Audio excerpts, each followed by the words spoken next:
uradi ma kaidawni mana binibu amutang unaba thibani kaigumba biniga maga thengnakradi mana ibu ningsingbiraroye Angan nongsi ngasi kan numisi chudaba yada brasin ene khalisi ngasai dagini churaga yegisi karam le sidi kawrge kawro dana dudi yumdi mi lebro akoi layam ta thopiro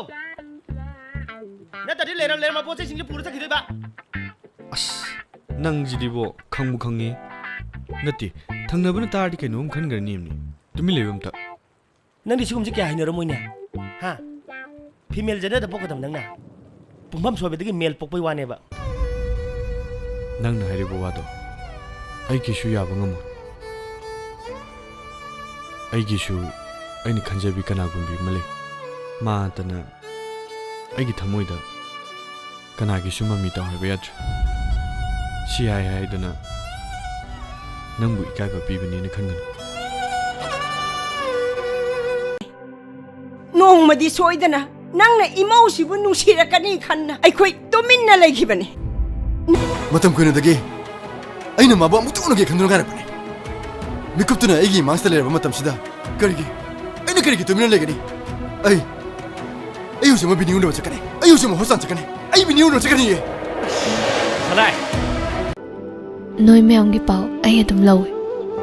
nanga salai ga gi pau ai loin tai ningsing ai am lale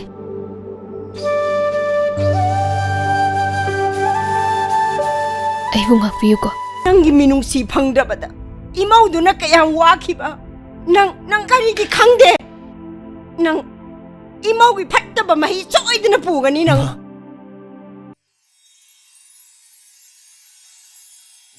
as mathakta dum legi haide thabak amta tawam khangde nokphet ka tawsale thabak amta tawam khangde ba hana dawna su alai baduni henu phai masi nu pasi nangi woina bo hono moi se yadrabani ko yadrabani moi mungsi amat yadrabani yam chachan nagrabani ma wonna namna leisalapani khangdeda yam ngami ko yam hasini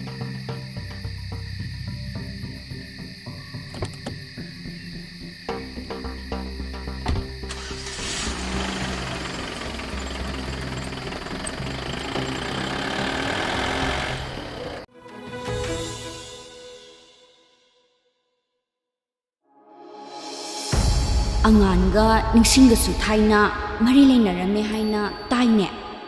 Angan na su yam sijakhibani haidi mabani di yumsu naknaidana